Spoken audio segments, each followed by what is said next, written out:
Could you tell a little bit about yourself? I am Oliver the Caretaker Collins, host of Spine Chilling Cinema, and guitarist of the horror rock band The Fiendish Phantoms.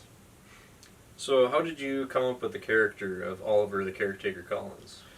Well, that actually came up about when the band, the Fiendish Phantoms, we started to think to ourselves we wanted to have something more than just, us on stage playing. We wanted to have a theme, a character, and we were all thinking of things and stuff like that. And I was like, all right, so we got the mad scientist and stuff, but what would the mad scientist need? And need somebody that works the graves for specimens. So I was like, Oliver. I like the name Oliver, the Caretaker, and I'm a huge Dark Shadows fan of the old TV show, and obviously the last name of that family was Collins. So that's kind of how the name came about. Nice. Alright, so I'm going to start asking some questions about the band, the Fiendish Phantoms. So, first one, just kind of right off the bat, is how did the band start? The band started, I tried out for a couple different bands and have been in bands with strangers, and it just wasn't working because, if you're the last members joining, you kind of feel a little left out because the rest of everybody's friends and stuff. So I was like, you know what? I really want to get a band going.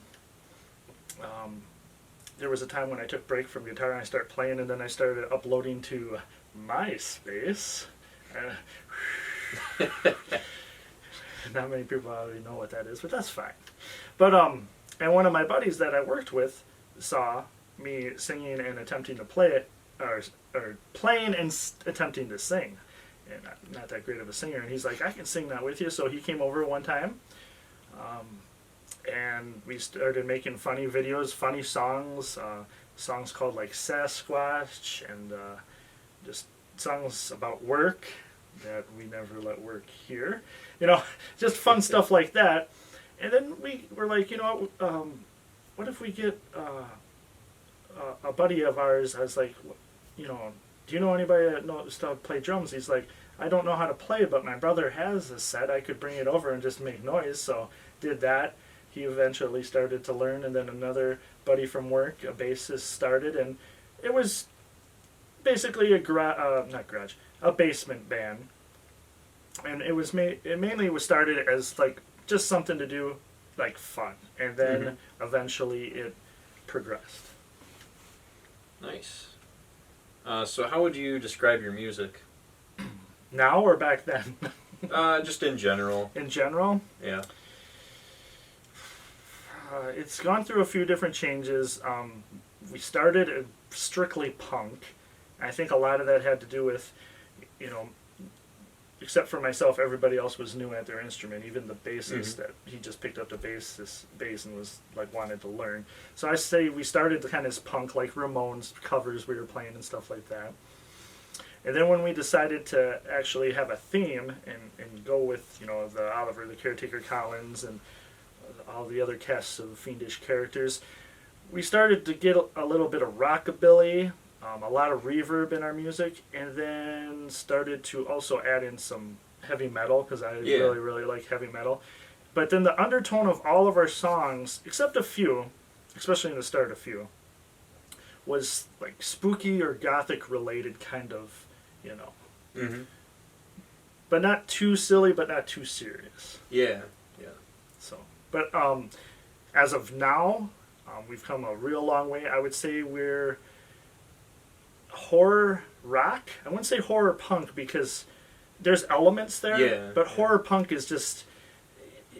I love the genre, don't get me wrong, but you listen to it, and there's only a few bands where the songs sound different within each other. Yeah. Sometimes it's like that same drumming, and after a while, you don't want to eat the same thing every day, so you can't listen to sometimes that all the time.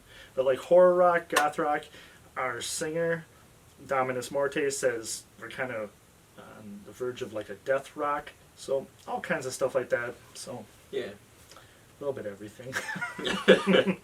Yeah. So who are some of your musical influences? there's for sure one that doesn't show up in the music, but if it wasn't for this guy, this performer, I probably wouldn't have ever picked up a guitar. And this might surprise some people out there, but George Thorogood, you know, the Bad to the Bone, you know, gear jamming, you know, that type of guy. And the reason why he was inspiration to start playing was I loved the sound of the slide. Oh yeah. So my sister had this old acoustic guitar, and the strings would be like this high up, like when you get to like the 9th fret. So, you know, really hard on the fingers, but I would just, you know, I didn't know what I was doing. This is even when I was little. I'd hit the string and then, you know, and I thought that was the coolest thing ever, you know. So I'd say that to get into music, but as of like now, a lot of metal guitarists. Adrian Smith from Iron Maiden. I really liked Iron Maiden when Adrian Smith joined. The guitarists from Candlemass. I don't know their names. I apologize. Not a super Candlemass fan. They've had quite a few guitarists. Like the lineup change is pretty significant. Right. Had 6 different lead singers, I think. There's 6. Right. And then I'd say, you know, kind of like the surf guitar players, I find that really interesting. Little short story is our original singer really liked surf and rockabilly, and you know, was like, you know, turn up the reverb when you do clean, and then I fell in love with it. Now I sometimes can't turn it off. Oh yeah. So, but for me, it's a lot of the guitarists that are in like the doom metal. Oh yeah. You know, Tony Iommi, stuff like that. I love the shredders like Yngwie Malmsteen and stuff like that, and Steve Vai. But sometimes less is more. You know, like that's why I like doom metal, say, more than your super speed metal. There's a place in time where I like that, but I kind of the doom metal just it's heavier. Yeah, definitely. You don't always have to necessarily play fast to be considered a good guitarist necessarily, because correct. You know that's. I mean, some of the best guitar players are like blues players, and that stuff is. Oh yeah. There's times when they don't, you know, they stop playing and then they're singing, you know, like, you know, like B.B. King, you know, Muddy Waters and stuff like that, you know. Yeah, absolutely. So, also, more guitar questions. What are some of your favorite riffs? Well, favorite riff is also from one of my favorite songs of all time, probably is. It's one of those where the cover of it was, in my opinion, better than the original. Oh, yeah. But I'm going to mention the original first, because without the original, Diamond Head's song "Am I Evil?" which eventually Metallica did, and I probably, you know, that dun, dun, dun, dun, dun, dun, dun, dun, dun, dun, dun, dun, dun, I like that riff a lot. Yeah, that's probably my favorite riff. Then there's, I mean, Sabbath. They got riffs like galore that I like too. Another riff that I really liked is Black Sabbath. Oh yeah. You know that off of like, the album Black Sabbath.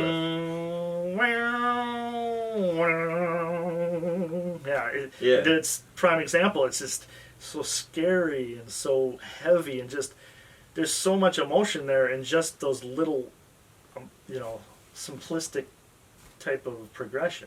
You know, so yeah. So, do you have any pre-show rituals that you do?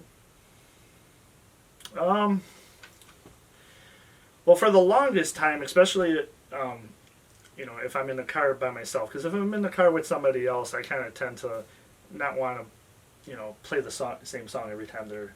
Yeah. But for a while there, I would either play "Am I Evil" in the car, or and this might make a few Misfits fans angry.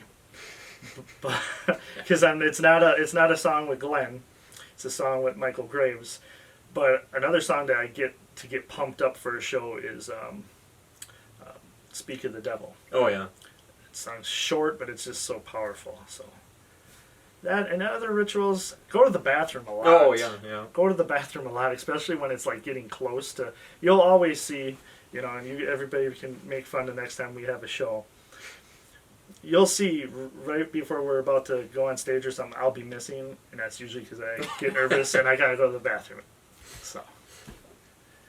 Yep. And then I also used to have a ritual where I used to put like fake blood on my hands, but I don't do that anymore. Oh yeah. So. Fake blood, everybody out there. Not real. Can't afford the real stuff. But anyway. What was your first show that you ever played like? Like for a venue or first show, even if it was at a friend's house? I guess like at a venue. At a venue? The first time we played at a venue was an open jam. And we actually got asked to play the next weekend. Problem, we didn't have a bass player. Oh. So we were like, we don't have a bass player. They're like, oh, you can play without one. I'm like, we're not going to be one of those bands that doesn't play without a bass player. I know, I believe the Doors for a while there played without a, but that's the Doors. They had the keyboard to kind of make up for not much bass, but no. And Mr. Roberts was also our first venue that we actually played when. We did get a bassist and stuff like that, and everybody came out. It was awesome. The adrenaline. Unfortunately, if you look at some of those old videos, not only are we messing up, but I'm playing probably 5 times faster than I'm supposed to. And drummers hate that. Yeah. So I apologize, drummers, but you know. But if you ever listen, you know, this is kind of going off on a tangent, but and you could probably attest to this, when you're listening to a live album compared to the studio, it's almost always faster. Oh yeah. And it's because you're feeding off of the crowd adrenaline, you know. So. Yeah, that's some. I've definitely noticed that with like Megadeth, is they definitely. That's really crazy that they play even faster. Oh yeah. Another real quick, a band, you know, that I like, but I like when I listen to their live stuff, because that's when I first like heard some of their better tunes, not their radio tunes, but was Twisted Sister. Oh yeah. When you listen to like their live stuff, it's like, no, I want the live version. The other one's too slow. So yeah. And so I guess this brings us to the last band question, and that is, like, could you sort of walk me through, like, what's your songwriting process for the Fiendish Phantoms? At the beginning, it was just me and the singer, you know, and I'd come up with some riffs and stuff, and he would tell me if he liked it, and then he'd say, just keep playing that, and then he would just come up with kind of like silly lyrics, but to get like a melody to go along with the guitar, and then, you know, we would sit down and be like, so what is your first thought of that song? Obviously, whenever somebody asks me, I'm like, somebody's chasing you, or is this scary or something, you know, because that's just in my DNA. I'm huge into horror, and that, you know, and so that's how that started. And then when the bassist came around, you know, he would add his own thing, and then the drums. So it was a collaboration, but it usually would start with a guitar riff. The singer would come up with some lyrics, and then the bassist. That's how it was at the beginning. Now, our new singer, Dominus Morte, he also has been in bands, and he's played bass, guitar, and everything like that. So he'll actually now, which is kind of nice, because before, you know, I was coming up with most of the guitar riffs, he'll give me an idea, and he'll be like, you know, do you like this? And I would incorporate it, maybe change a few things. So yeah. Cool.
right, now so we're on to the questions about spine-chilling cinema.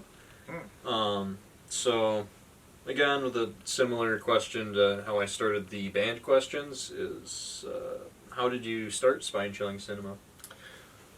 Well, the band has a lot to do with that too. Obviously, the character Oliver, the Caretaker Collins. Like I said before, I've always liked spooky movies and the unknown and supernatural and stuff like that. Not so much witches, though. I'm not into witches. I don't know. Probably at a young age, people saying, "Oh, you better be nicer. There's a witch underneath the stairs." That probably put a damper on things. Yes. But spine chilling cinema kind of came about where the band was kind of going through a transition. Our singer was going to be moving to a different state, and we weren't really doing anything because we had to find another member. So there was this dead time, and I'm a creative person. I like to create. Yeah. So I was like, and we did do some shows with this band, the Roosevelt Dolls, out of Kenosha, and their frontman and guitarist is Dr. Destruction, which is a horror host out of Kenosha. And I saw that he could be in a band and do that, so I was also thinking to myself, it could be a good outlet for the band too. And if there's downtime right now, I really need to do some creative outlet. And I started looking online how to make your set, how to do this. And also, when I was growing up, there was horror hosts that I watched a lot, like Ned the Dead. I believe he was out of Green Bay, and I lived in Stevens Point area at the time. For some reason, that would come through the TV, so I always thought that was cool. So about almost 2 years ago, I started recording. I made the set. This is pretty much part of the set. There's a few other things too. My co-host Alice, but she's kind of burned out. From the last episode. Yeah. You'll have to watch it, but anyways. So I started doing it on YouTube, and 3 episodes in, a buddy, a coworker where I'm employed, was like, you should maybe pitch that idea to the local media center, like kind of like cable access, local access TV. So I went over there, and they loved it, and I've been doing it since. Nice. Yeah. So the next one you kind of got a little bit into, but that's who are some of your favorite horror movie hosts? Well, Ned the Dead.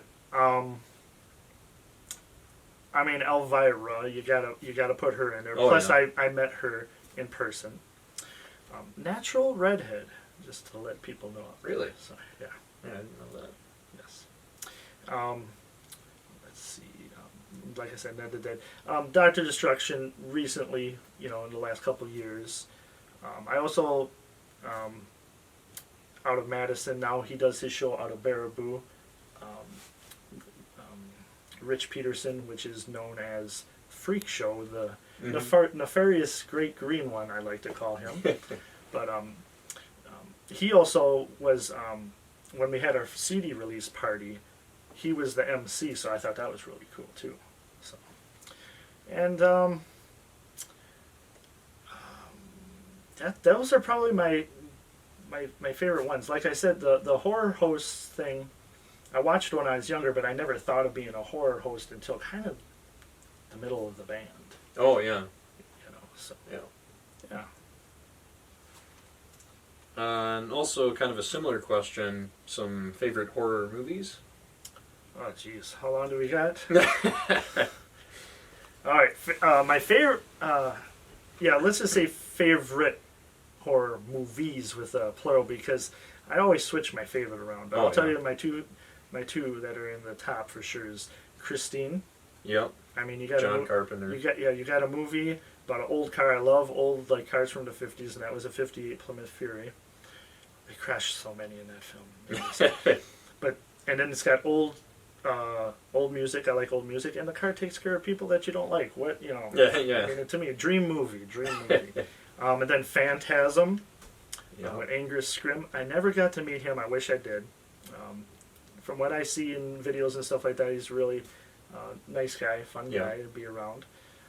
And then obviously I'm Friday the 13th series. I've never seen Jason 10 though, or X, where he goes in outer space. Oh, yeah. I'm not going to do that. And then of course, if we want to go, It was entertaining, but it wasn't a good movie by any means. paint drying on the wall can be entertaining too. But anyways, we got old-fashioned horror films too that I really like Nosferatu. Yeah.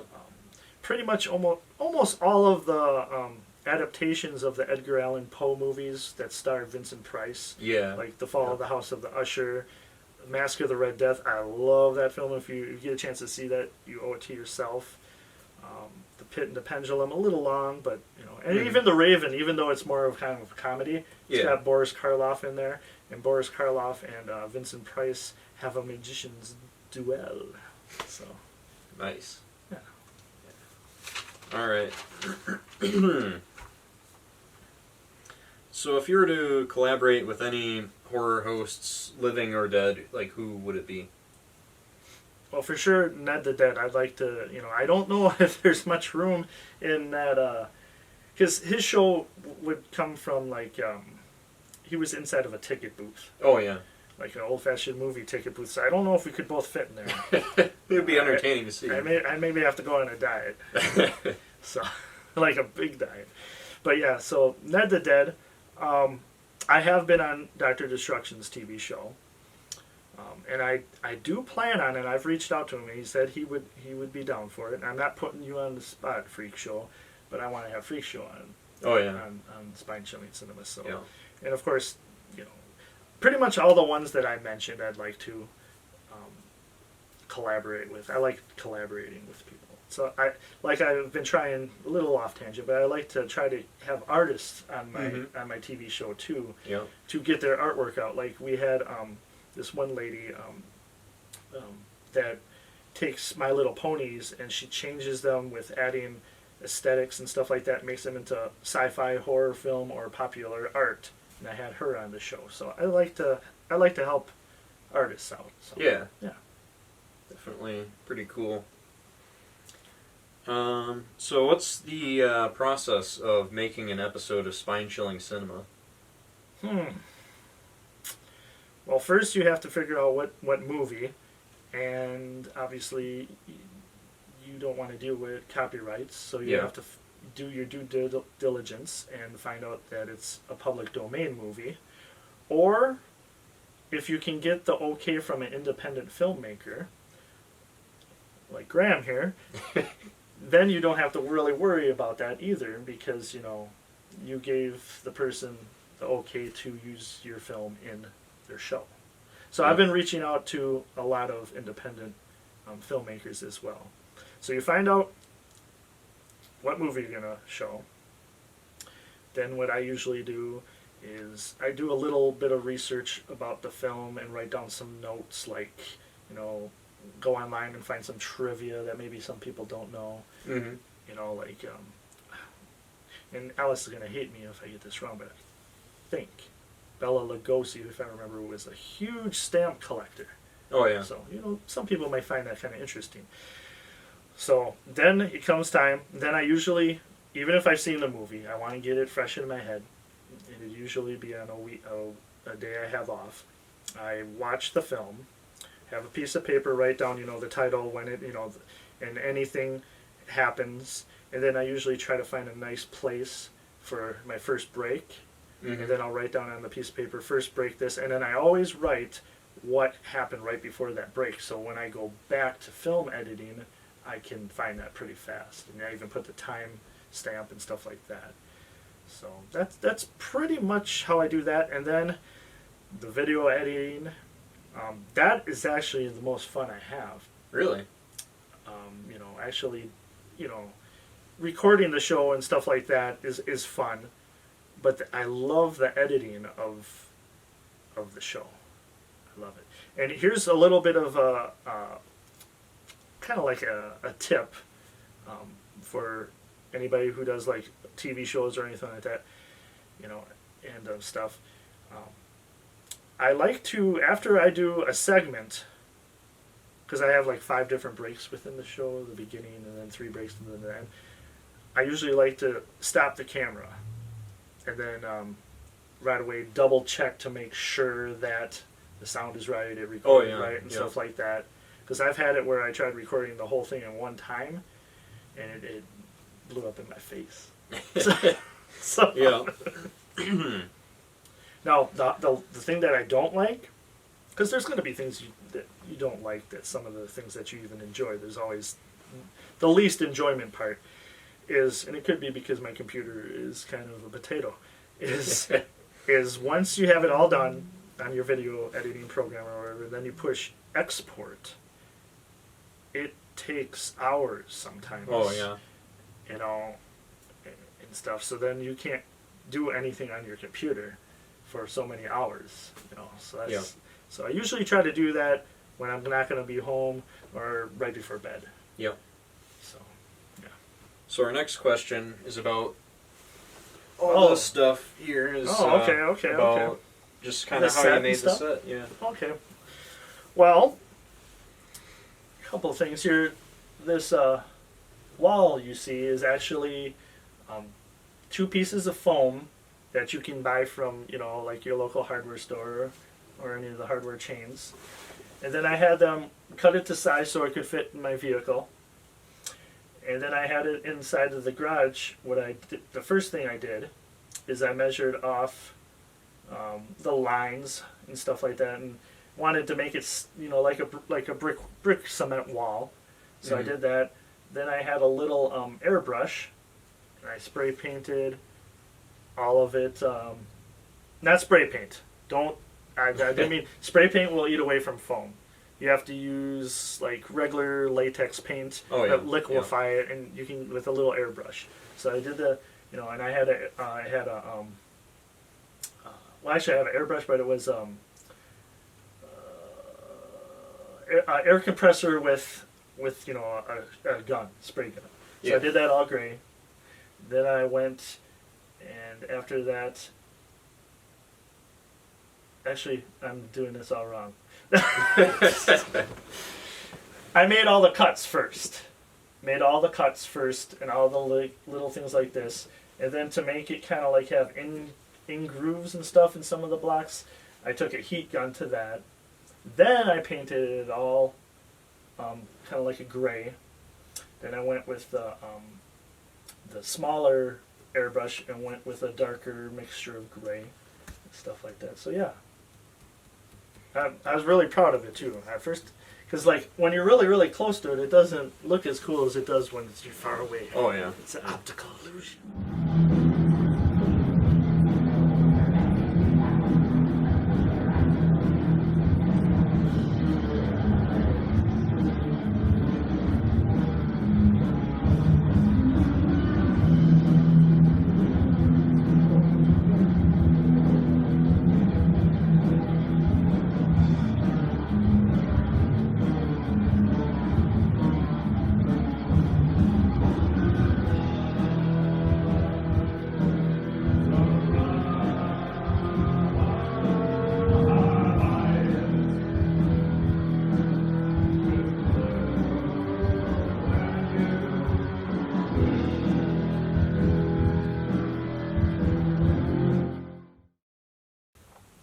So what are your thoughts on the current state of the horror genre?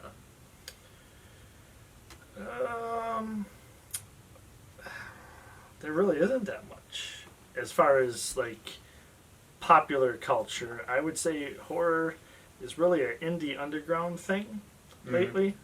It kind of always has been. But there are some current movies, the Conjuring, stuff like that. A lot of good horror on Netflix and all this like that. But as far as the genre, it's kind of just an underground thing that people, you kind of have to look for the good stuff a little bit. You gotta dig. You gotta Definitely. dig in the ground. Yeah. So what is the importance of independent musicians, horror hosts, artists, filmmakers, etc.? The importance, I would say, is you always need new and fresh ideas. If we didn't have new people and independent filmmakers, artists, and other independent artists in the realm, we'd be stuck with the same kind of, I don't want to say boring, but everything eventually would get boring if no one would evolve. So just better, independent is good for just different ideas, and I mean, everybody was independent at one time. Mm-hmm. So, if we don't have independent artists out there, you won't have your next Stephen King. You won't Mm-hmm. have your next Sam Raimi, So, yeah. Yeah, definitely.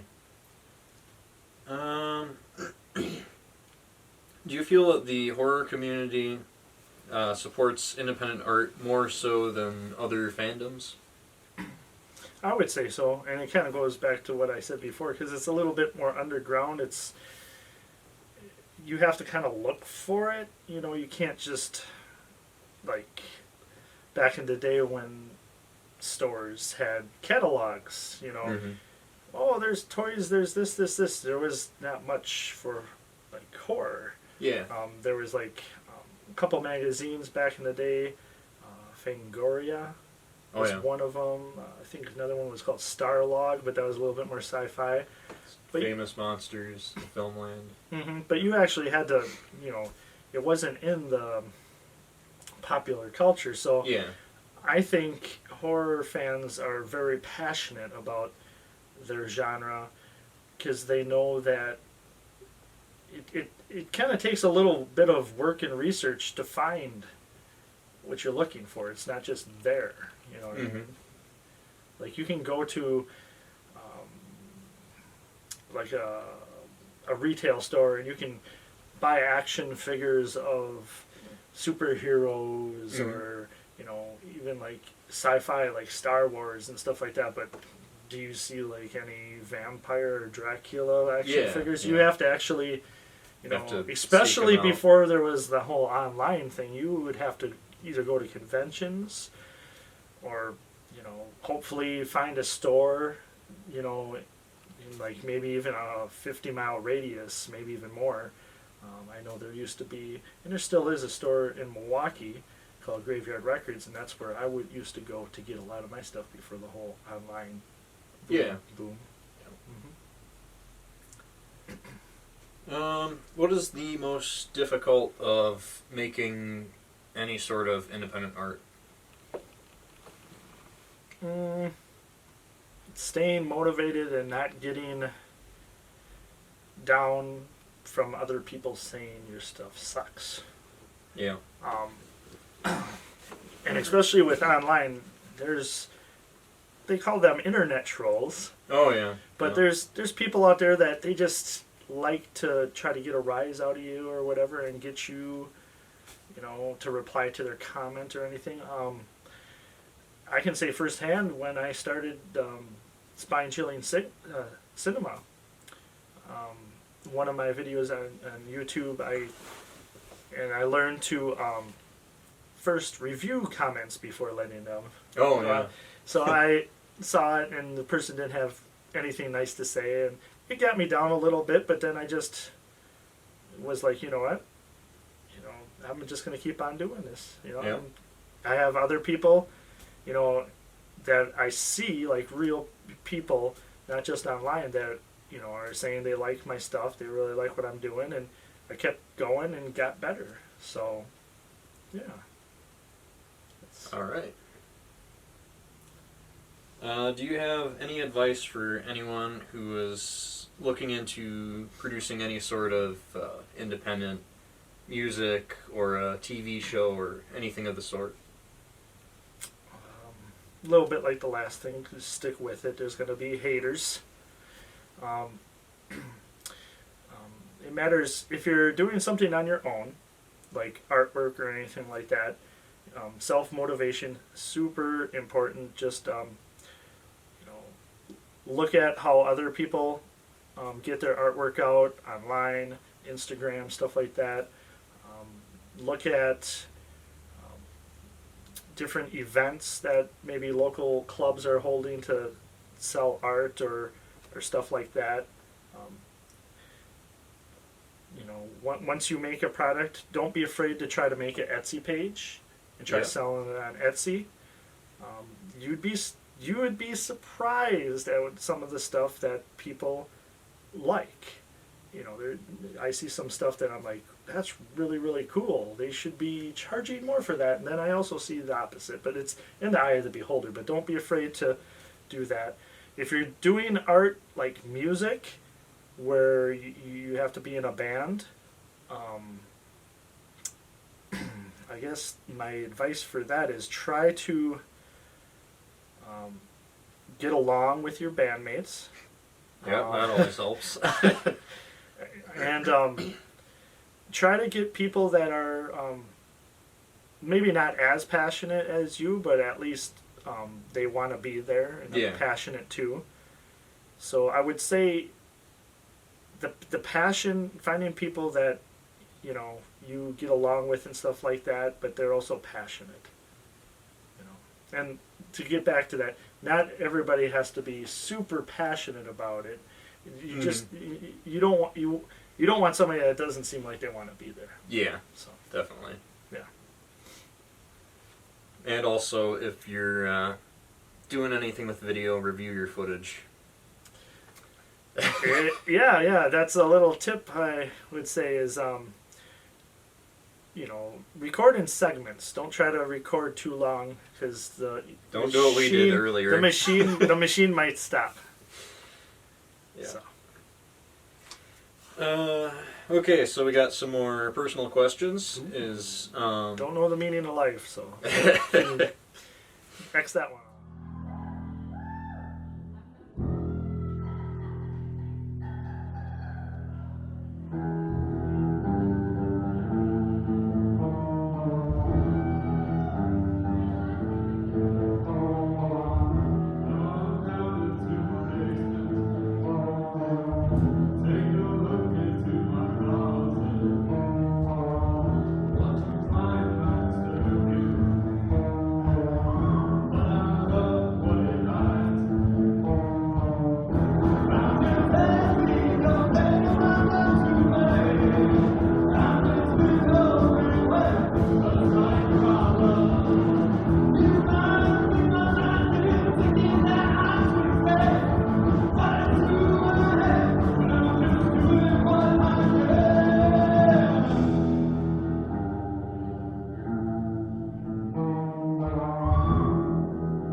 So how has the genre of horror made an impact on you as an artist and just in your everyday life?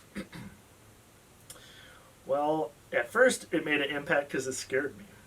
When I was about 4 years old, my aunt was babysitting me. I was on the floor with a blanket and she thought I was asleep, and I was not. I was peeking through the blanket, and what movie was she watching? The Exorcist. And I saw the part where Reagan, the star, the little girl of The Exorcist, her head was spinning around. It scared me so much I didn't look, and I just closed my eyes and tried to fall asleep until it was morning. fast forward a little bit, when I was like 8 or 9, I was like, I'm gonna overcome, you know, this horror film thing scaring me and stuff. And what really helped was Halloween, and not the movie, but just Halloween in general, because for whatever reason I liked the Friday the 13th movies. I liked the whole Jason thing. It might have been because when I was little, I always thought the woods and like the forest and stuff, you can't see in there, so that's got to be kind of spooky. I was always kind of like when you're like on a road trip or something, I love looking out at the window and pretending to be like, oh, I wonder if I could survive in that forest. So I always had that. So the Friday the 13th movies really helped me overcome like the fear of horror films. And I dressed up as Jason for Halloween. So Halloween really, like I said, helped overcome the fear. And then I just loved all of it, and just loved everything spooky, everything scary. So in your opinion, what was the best decade for horror? That's a difficult one. I'm going to tell you why. The 80s, you had, you know, Friday the 13th, Nightmare on Elm Street, and just a lot more horror films. But some of the staples were in the 70s. Texas Chainsaw Massacre, Exorcist, Phantasm. So I don't know. Can I be 75 to 85?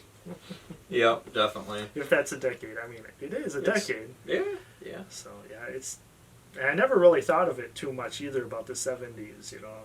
I just don't think of it. The first thing that pops in my head when I say 70s is disco. And Saturday Night Fever. Yeah. You know, that could be a scary movie to some.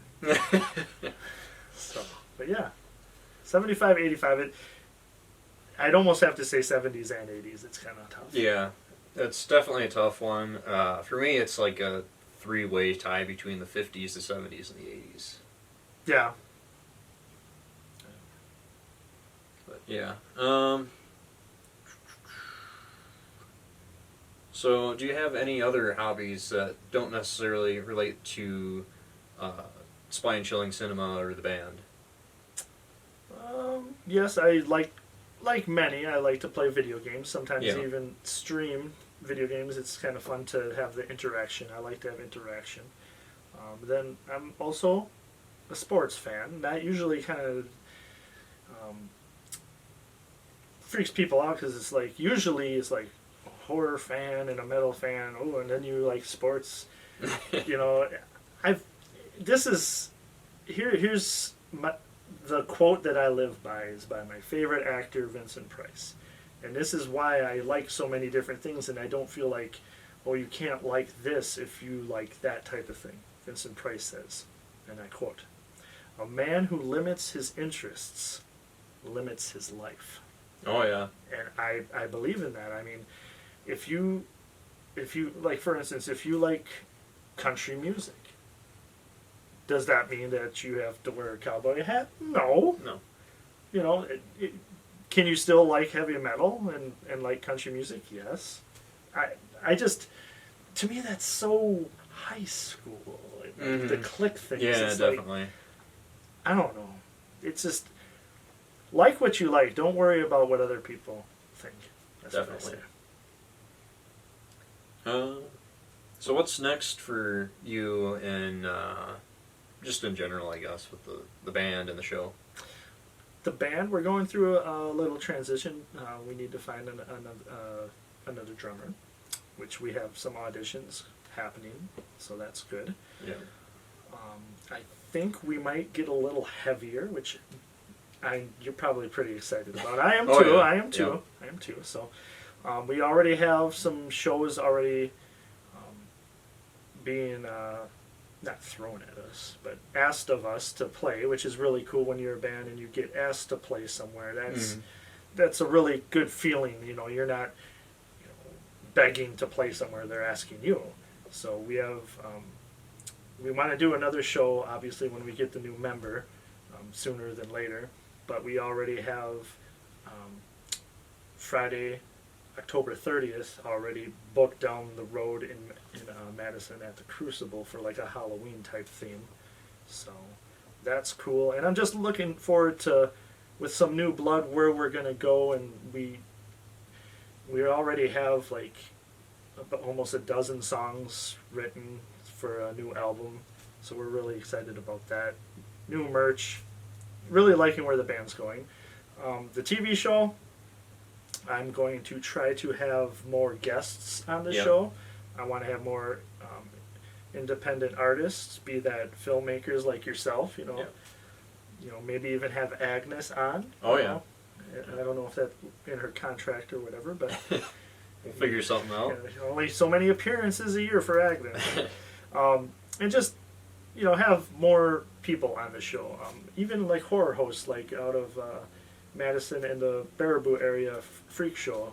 You know, I know he said he would be happy to be on Spine Chilling Cinema, so holding that to you, Freak Show. So.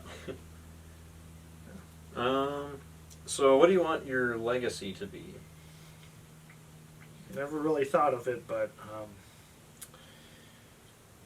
it's kind of a weird question because I don't feel, you know, I'm just a normal guy, just having fun doing what I'm doing. I feel like that's a question for like a celebrity. But if I have to answer it, what I want is, and this is part of the reason why I do what I do, is when we're long gone, stuff that you left behind might be discovered, like the band.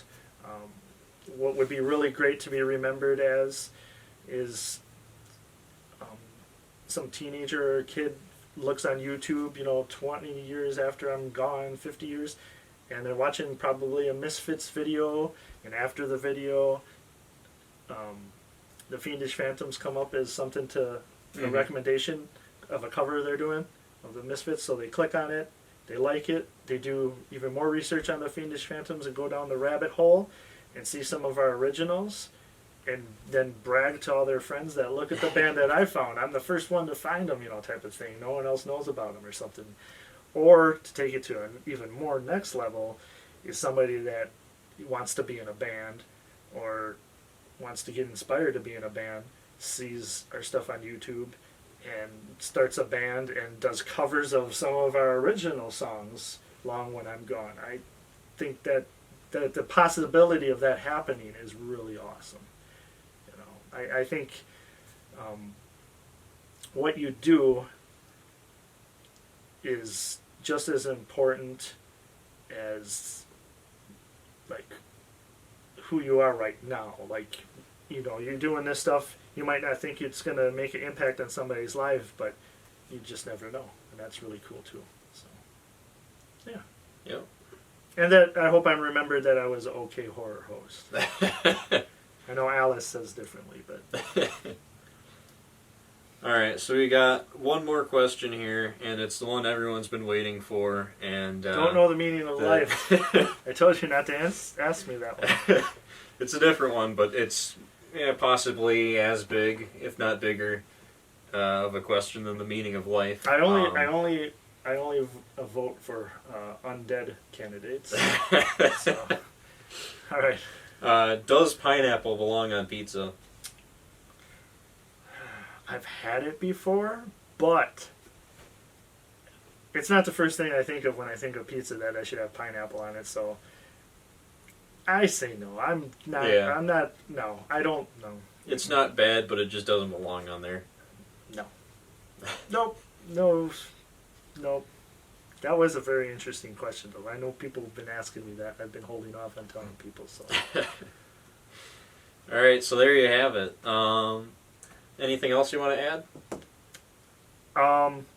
If you haven't checked out the Fiendish Phantoms, just go on Google, do a search. You'll find Bandcamp, Reverb Nation, Facebook page. Take a listen to our stuff. Hopefully you'll enjoy. Hopefully it won't scare you.